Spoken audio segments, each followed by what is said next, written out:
Welcome to Affording College with Aaron Green, founder and president of College Liftoff.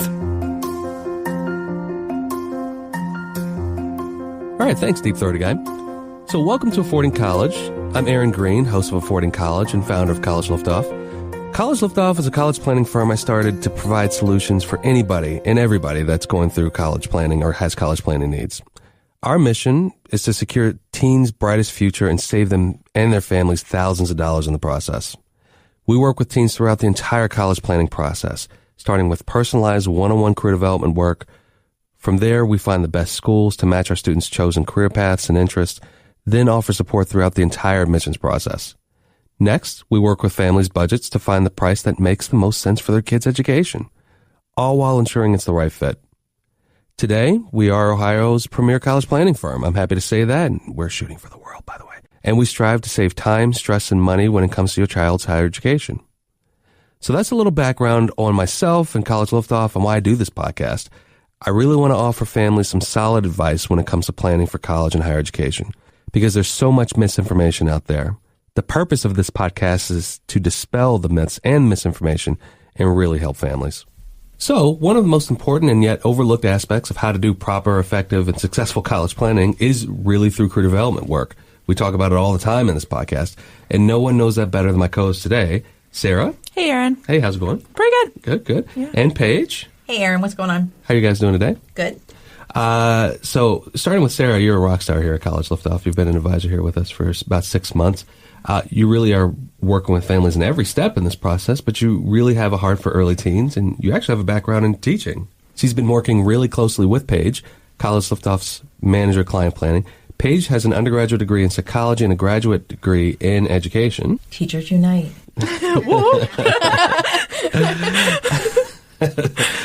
Paige, you once said, in terms of career development, you were passionate about helping students recognize strengths and passions they didn't recognize fully in themselves, leading to careers that they never mentioned or didn't really understand or know about at the time. Is that right?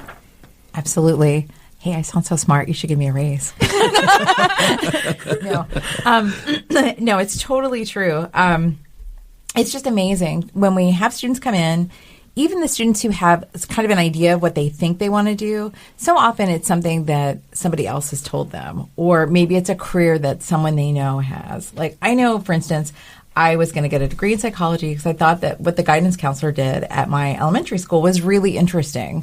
And I mean, it wasn't like from a deeper need to help people or anything. I just thought her job was cool. And that sadly, like, no one really talked to me about what I could do with the degree I was interested in some other area. Like, I just went to school thinking that is what I'll do. And I mean, here I am today in college planning. So yes, I'm helping people. Yes, I'm guiding them. Am I a guidance counselor in elementary school? I am not. So I think about how if somebody had sat down with me and talked to me a little bit about what about psychology and what about guidance counselor work was interesting, I might have moved into a different direction. I'm super, super passionate about public health. And since this is the me show, we'll just keep talking about my stuff. But no, like, we see the same thing in our students. They come in, they might have an inkling, or they've been told, hey, you're really good at this. And so that sort of informs their idea of potential careers, or at least a potential major. And then they come and they sit down with us, and we do this great board exercise with them where we help them identify strengths, help them identify, even more importantly, the things they know they don't want to do. Mm-hmm. And then we look at their strengths, and then we look at their interests, and then we sort of pair it all together in Aaron, what I like to think of as Aaron's magical formula, and help them come up with this enormous list of careers that are like potentially a viable option for them. And then as we do the work that we do, we sit down and we continue to research. And as time goes on, we get rid of a lot of those careers because they aren't the best fit. But man, when it clicks with a kid, it's just so awesome when they come in to the office and they're like, I love this thing. This is what I want to do. This is what I love this. This is where I want to go. It's what I want to do. I'm so happy. And we see it over and over again. I think if I saw it once, I'd be like, yeah, let's do it again. But pretty much with every student we work with, they come in and they're like, yes, this is the thing that I am born to do. If there's a magic pill that we have, and it's not a magic pill per se, it's just a good understanding of the fact that jobs aren't one thing. And I think we constantly try to put jobs and people and interests in a box and say, here's your one thing. You do this one thing. You like psychology, go work in a school. But, like, you have to put in, I like public health. I like all these other aspects. And when we dissect not just programs at schools, but when we start talking about dissecting jobs, and if you ask anybody, audience member, ask yourself, what does your job really pertain? What are you really doing? And you're going to come up with a list of probably 10, 20, 30 things, not 2 or 3. And I think that's where the translation is really wrong in this, is that at an earlier age, we think, if we boil it down to these very boilerplate things, that's the best method in order to get them into it. No, it's not. It's about talking to students as an adult and having them expand the concept of who they are and what the jobs are that look like them. And the magic pill to this isn't continuously adding more things to the list. It's about vetting through those things and taking the time to really see what it is. And that's where we get to those points where the kid can walk in and say, you know what? I've sifted through all these things we started with. It wasn't 200 things at 4,500 universities worth of things. It was about 10 or 12. And these are my interests and how they correlate to those. And you know what? This one's for me. Because I've researched, I've seen it, I've studied it, I've gotten job exposure to it. Now I know that this is for me. That's exactly right. And we have so many students come in and express that, they want to go be an elementary school counselor, like you said, Paige. But the reality is they only see it from an external position, right? They see it as a student. They don't see the background that goes in and the education that the teacher or counselor had to do. And the things that you normally don't think about that a counselor has to do, right? And so those might be deal breakers for a student if they actually understood those things. So figuring that stuff out now before they even go into it, that's what we're all about. Idealism. Yeah. Like we have these ideal perspectives of jobs, especially that's what we kind of give our students when our kids when they think about jobs. I say this to every kid that walks through the door in every family because it's true. Most kids don't know doctor, teacher, nurse, my parents do X. Yep. That's the extent of the work world. And truth be told, they probably have 1 or 2 word terms for each one of those jobs. And they're so vitally and vastly different. But this is how and why we've developed CL Plus over the past year. And truth be told, it takes time to do this stuff. And we've really seen that we really need to start at it at an earlier age. Yeah, early high school, 9th and 10th grade is a natural fit for when students should be thinking about this and when our students are coming in asking these types of questions and are willing to spend time to do that career development at an earlier age. So often, I think when we talk to parents who are like, but they're so young, they have no idea what they want to do. And we say, yes, that's exactly why you should come in. I don't want your kid to come in and be like, yep, I'm 14, I'm going to be a lawyer. Like, that's right. Yeah. I mean, I get it that there are probably some kids out there who already have that in mind. But in general, we want to help explore and really help just pare down a list it's infinitesimal. Yeah. Which means really tiny, so I'm not going to include it. So it's infinite. Thank you, Jay. It's Jay's word. Yes. So, but the list is infinite. There's so many choices, and we need to help students, again, like Sarah said, look at the less pleasant side of a job and what's less pleasant to you. It's such a subjective list, right? Well, the real side. Yeah. What's not interesting to you about a job could be totally fascinating to me and vice versa. And so we just need to help them see this is what a career looks like. Yeah. These are the things you're going to do. Are you content to do all of those things for a big part of your life? I mean, I'm amazed at the kids that want to do actuarial science because I can never do it. Honestly, I think of all these jobs that I could never picture myself. If there is a miracle to people in general, is that somehow I've sat down and done this board exercise with kids about 800 times. Oh man, it's literally been a little over 800 times at this point. But the interesting thing is, not a single one of those situations have come out the same. When you take the major, specialization, minor, you combine them together to see what's the real look of what this kid's going to look like in the end. The combinations are always different. So the work world is vitally and vastly different, thankfully. And the thing is too, and Paige, you mentioned this, like we'll have kids that say, I really want to be a lawyer, and then the parent will say, well, they've said they want to be a lawyer since they were 3. He's been bringing a briefcase and arguing even at the dinner table over vegetables, this and the other. But in that same vein, that you still want to do the vetting work to make sure that you know fully what that means. I use this scenario a lot all the time, actually, where I'll have two cases that walk in the door when I first meet with a kid before they go and work with you guys more in a day-to-day fashion. I'll have a valedictorian that'll walk in and say, I really want to be a neurosurgeon. And then I'll have a 3.4 kid or whatever the case may be that walks in and says, I have no idea what I want to do. And you know the truth? They're the exact same point. Yep. The exact same point. The valedictorians say neurosurgeon because it sounds smart. Mm-hmm. They have no real concept of the job. They've never actually seen it in action. They may have an interest in the brain and bio, but that's kind of the extent of it. At least the 3.4 kid is being honest about it. I think the thing that we're trying to put is that the smarter you are, the more confident you know about what the job is that you're going to want to do. When the truth is, that's never been taught to you in the first place. Mm-hmm. So how would you know it at all? The key is getting exposure to the work world and seeing that. That's something completely different than an academic study. And we've got to separate those 2 points and making sure that our kids see that at an earlier age, i.e. doing a lot more job shadowing. That's what CL Plus is really kind of built around, is really just being able to give them exposure to the work world at a much younger age. So that way, when we do start studying programs from schools and things like that, they have tangible feels for, you know what? I know what an industrial systems engineer does for a shoe company. I know what a biomedical engineering person does at a prosthetic limb development company. I know what a physical therapist may do at an athletic training center. All of these things that are not just static topics, be a PT, because I like working with athletes. They're much more dynamic conversations. And I get, it's scary. It's a scary place for an adult and a kid to be because, truth be told, how many people have the time to really investigate that thoroughly? Well, we do. That's something we do all the time. It's our job, yeah. I've heard that College Liftoff can take care of that. The other part of this equation that I find really fascinating is I think a lot of times kids come in with sort of a dream career. Mm.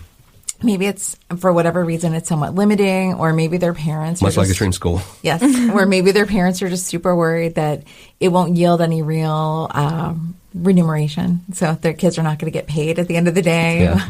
And so I think one of the great things that we can do is pair a whole complement of careers with someone's interests, so that you don't have to be the kid who winds up playing your violin on the subway platform, right? We instead can find you a great career in music, in the music industry, where you can continue to play, you can continue to enjoy music and love things that you do in the world of music, but also find a job that pays a salary, that gives you life insurance, that gives you, well, it would be health insurance, but gives you health insurance. Might give you life insurance too. Exactly, yeah. Good, strong financial. That gives you all of the things that you need to actually, say, move on and be an independent adult. And I think so often parents come in and they're just really anxious, like, she's going to have to live at home forever because she wants to be a poet. Well, we can help you with that. Like, we can help you find a career where poetry is part of it, but you can also bring in a paycheck. Yeah, that's the thing. Poetry may mean you have a strength in writing from a creative standpoint, which means you may have other pieces that go along with that, which means you may have a real strength in the communication wing. Not just communication in general, but maybe more strategic or organizational. Throw in a tech focus in that, now you have new media. And now you have somebody that's actively designing the interfaces between people and their technology and the heavy programmers that actually write the stuff. And those people are gigantically vital today.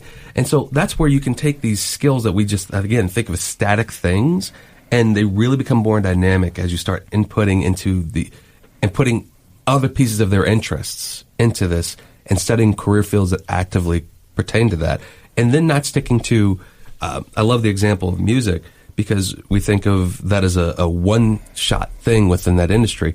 No, the truth is that's a full industry, just like any other, where you have, musicians, which are like shooting for the pros, no question there.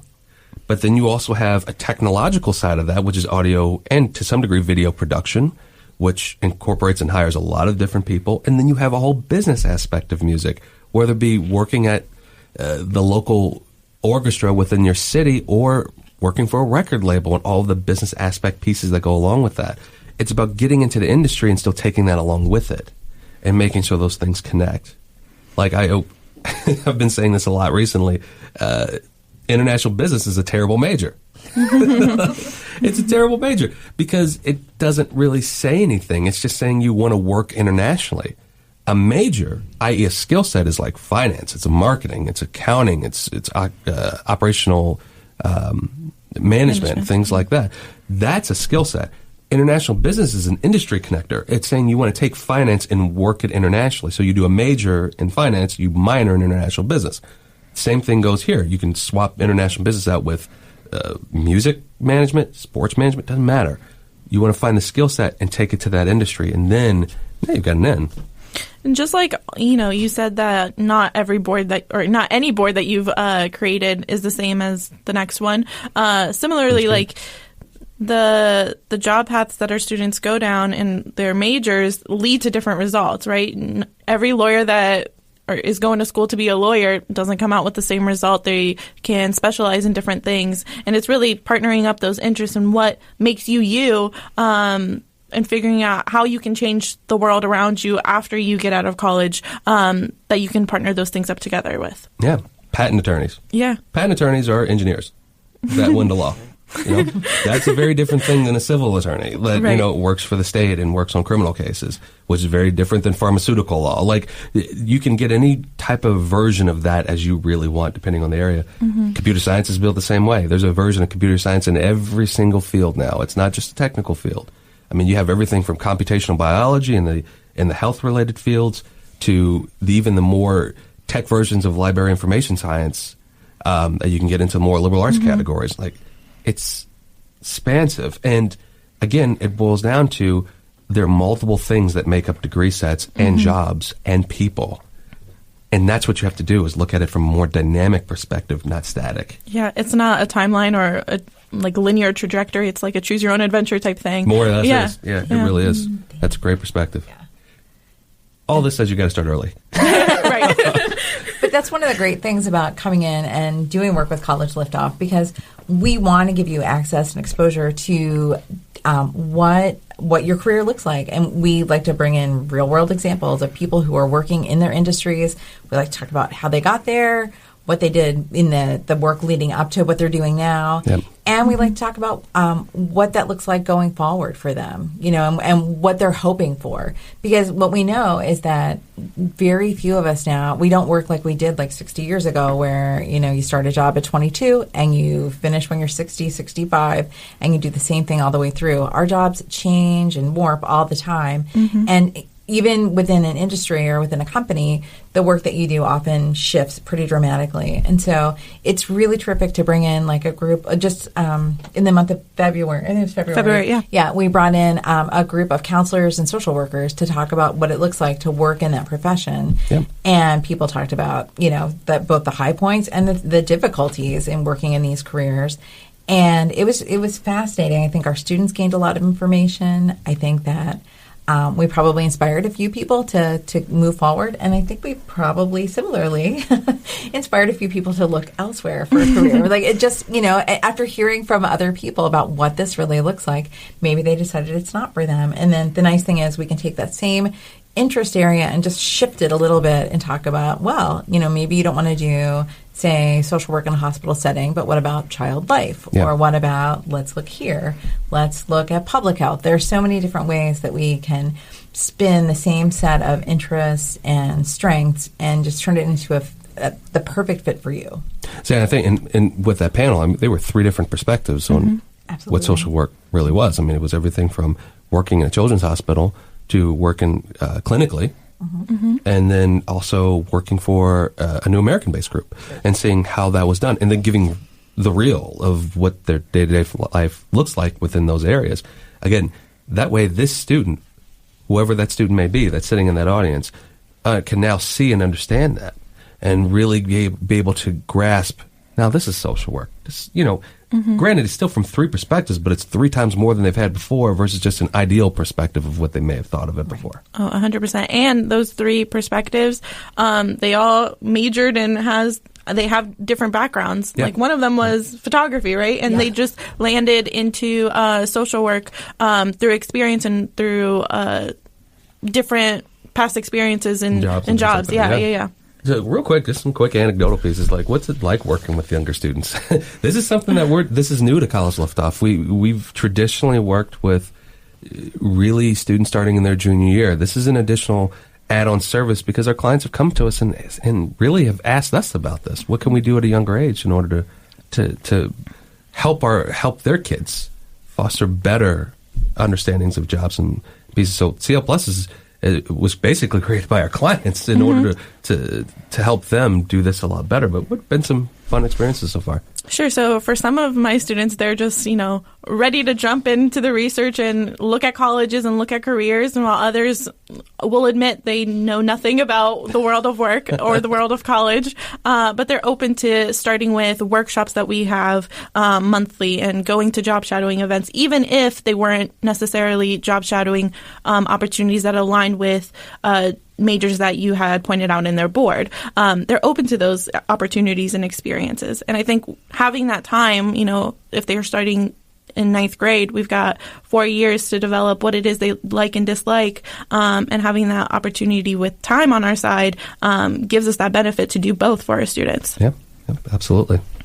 I think, too, we really can help the parents, because I think so much of the earlier program is very parent-driven. Like the parents are very interested. Yeah, they're already really age. thinking ahead about the bill that they're going to pay for college, and they want to make sure. They want to maximize the opportunity, right? They've heard the rumors that college now takes 6.2 years, and they want to make sure that doesn't happen. And so they don't really know how to make it so that their kids go through in 4 years, but they've heard that we can help. And so when our College Liftoff Plus families come in, the parents typically say to us, "I don't know what he wants to do. Is that okay?" And I'm like, yeah. That's why we're here. Yeah. Like that's why we're sitting down together. And that's why we sit down and we do a lot. I would say that we break down the pieces of career planning to very basic level. Because again, we have that kind of time. We can sit down and we can talk a lot about like fit factors in work and in your college. We can talk about the intersection of purpose and passion, and it's so great when we talk about it because we illustrate the point so beautifully. Like everybody has done a job where it pays the bills, but they're not passionate about the work that they do, right? Like they're pizza delivery drivers, and then we talk about areas where people are like find something that they're really, really passionate about. Like I would just go read to kids every day, but nobody's offered to pay me any money for that. I just love that. Like it would be so much fun, but no one said, "Here's $1 million. Go read to some children," right? And so then we talk about jobs where you ultimately are quite good at what you do, but again, you don't enjoy the work that you're doing. Yeah. And ultimately, we want to find an area where we combine the things that you really love to do with the things you're really good at, and then at the end of the day, you bring home a paycheck that you can be happy with because you said, "I really like what I do. Like I feel I'm very fulfilled in the work that I do." And so that's the kind of experience that we can have with our younger students because we can really sit down and talk about all of those pieces and make sure that we're not identifying just one area, but rather hitting all of them and bringing them together so that they can be really fulfilled in the work that they do for the next, let's say, 5 years. Because again, their job will change over time, but in the work that they do moving forward. Yeah, and where they started for. I'd say it pretty plainly with students when they walk in the door. You really don't want to chase money. Do something you know you're going to love. But in the same vein, always understand the financial realities of what you're walking into. So that way you can plan for it better. Right. And if we know all of that stuff up front, 3, 4, 5, 6, 7, 8 years before you even start in the field, we've got a ton of landing ground that we can really prepare these kids. And if you're going to make a smaller salary for a particular field, we can control the college costs and make sure that works for you. And same thing goes for anything in between. If you're making something with a higher salary, but you don't have to sacrifice what you're doing or what you want to do because of that. The problem is when students go off and just do this and say, "I'm going to go be a social worker or somebody that's in early education," where they do traditionally have lower starting salaries and they take on $100,000 in debt. Gosh. Exactly. Yeah. To not be too blunt about it, but you're done. Like you're not going to do that job because you can't afford to do it. You sacrifice your entire financial future, and the truth be told, you can't afford to do that thing now. Yeah. That's the difference here, is that we want and we need good teachers. We need good social workers. We have to be able to plan for this stuff better with them so that way they can afford to be that in their career paths. Period. Like we've got to do that. Oh, yeah. So this kind of gets us to one of the questions we've actually gotten for this week. It actually came from parents that were received, and I'll just read the email. The letter says, "Hi, College Liftoff. We have a daughter who will be entering high school in the fall. She's 14 years old and is an excellent student. When should we be thinking about preparing for college?" No. I was going to say, should we count this down? 3, 2, 1, now. Yeah, that's pretty much the crux of everything we just talked about today. Right. Any final thoughts that you guys would add to our convo? Another piece that we do with a lot of our CLP students is curriculum planning, even making sure that their high school curriculum aligns with preparation for college and beyond, making sure that they're taking the right classes and performing well in those classes as well. Still the kind of quiet secret today about high school college planning, especially on the curriculum side, is that it's no longer be doing all these 3 buckets of things and make sure you have them all filled. It's kind of now be directed. Oh, yeah. So making sure that you are taking the right science courses, if you're medical bound, engineering bound, or just general science bound, or if you're more down the teaching variety, or if you're more down the business communication route, you kind of have to focus to some degree, focus your extracurriculars, really try to focus your curriculum into that particular perspective. You want to paint a narrative. Again, with 4 years to plan instead of 1 or 2, we can really help. We can help kind of drive things in the right direction for your entire resume, whether it's your activities or your volunteer work. I mean, we have an awful lot of kids who come in early in their senior year to work with us, and they have 3 volunteer hours, right? Yeah. Colleges want more. Colleges expect more, right? It's a lot harder for us to backfill, right? If you come in your senior year, it doesn't give us much time to help you get those volunteer hours, to get those experiences that are so vital before you go off to college. If you come in and work with us as a freshman or a sophomore, we can say, this summer would be a terrific time for you to maybe go volunteer at COSI, where you are interested in doing some STEM-related work that will then inform the major that you choose in college.